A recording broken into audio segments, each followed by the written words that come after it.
you know.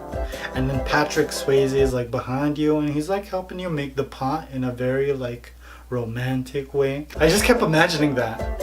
I was just demi-mooring it all over.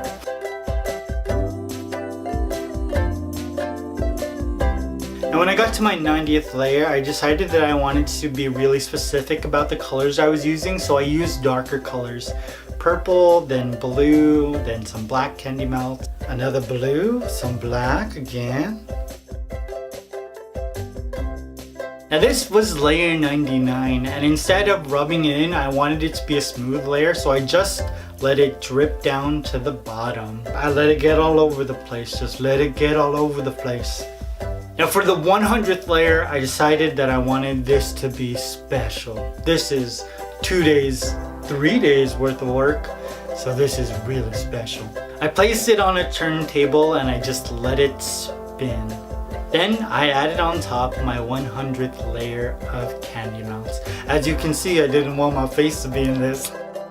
I didn't want to just stop there. I wanted to make sure the outside of this looked as fantastic as the inside, so I drizzled on some pink and yellow candy melts and then decorated it with some chopped colored candy melts, as well as some sixlets and gumballs. I love the sharpness of the edges of the cut candy melts and the roundness of the gumballs and the sixlets. It looks really cool.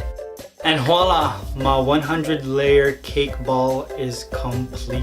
It's so pretty, isn't it? This weighed so much. It felt like a turkey. And the dividers in my fridge are made of glass, so I was really scared that this was going to shatter the divider, but it didn't. Thank God.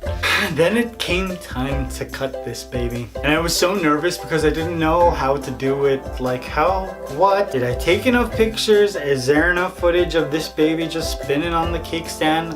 I don't know. I'm unsure. Let me retake all of that stuff. I have so much footage because I was so scared that I didn't take enough. I feel like the parent, and this is my first child.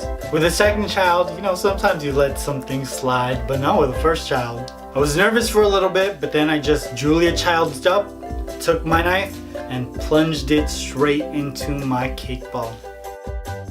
And it broke! It looks so crazy looking. And when I opened it up even more, you can see all the different layers of candy melts. I love that you can see where I stopped dipping the cake pop, started rubbing it on, because the layers are so thick when I was dipping it and they're so much thinner when I started rubbing it.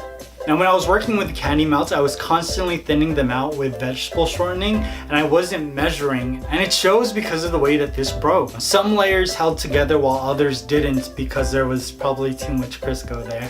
I was so amused by this, just I couldn't stop looking at all the different layers of candy melts. One thing I didn't really anticipate when creating this was the fact that I fell in love with a lot of the different colors of layers, and these color schemes are probably going to show up in future videos. Now I'm curious, do you guys have any other 100 layer ideas? I bought 3 more and I've already shot 1, so I'm excited about that. It's 100 layers of icing. Ooh. Now make sure you hit that notification button so you can see what I'm currently working on in the community tab, and you can be notified when a video goes up. I hope you guys enjoyed this. Make sure you let me know your 100 layer ideas in the comments and what other food experiments you'd like to see me do on this channel. I love you guys. I will see you very soon.